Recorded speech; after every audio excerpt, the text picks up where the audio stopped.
የዓለማችን የአውቶሞቲቭ ኢንዱስትሪ ከነዳጅ ወደ ኤሌክትሪክ ኃይል በሚያደርገው ታሪካዊ ሽግግር ውስጥ አዲስ የቴክኖሎጂ ንጉሥ በይፋ ብቅ ብለዋል። ከአውሮፓና ከአሜሪካ አንጋፋ አምራቾች ባልተጠበቀ ፍጥነት የዓለምን ገበያ በቁጥጥሩ ስር እያደረገ ያለው የቻይናው የቴክኖሎጂ ግዙፍ ኩባንያ BYD አሁን ደግሞ የኢንዱስትሪውን የመጨረሻ የጥበብ ጣሪያ የነካ ድንቅ ፈጠራን ለዓለም አሳይቷል።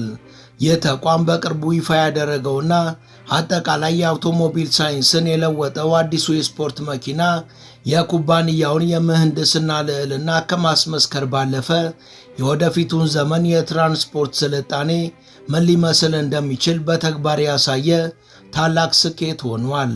ያንግዋንግ ዩ9 የተሰኘው እጅግ ዘመናዊና ባለከፍተኛ ፍጥነት ወደር የለሽ መኪና ሰሞኑን በተለያዩ ዓለም አቀፍ የቴክኖሎጂ አውደ ርዕዮች ላይ ባደረገው አስደናቂ ትዕይንት በተለይም አራቱ ጎማዎቹ መሬትን በአንድ ላይ ለቀው ወደ ላይ የመውጣት የመዝለልና የመወዛወዝ ልዩ የምህንድስና ብቃት የመኪና አፍቃሪያንንና ባለሙያዎችን በእጅጉ ያስገረመ ነው።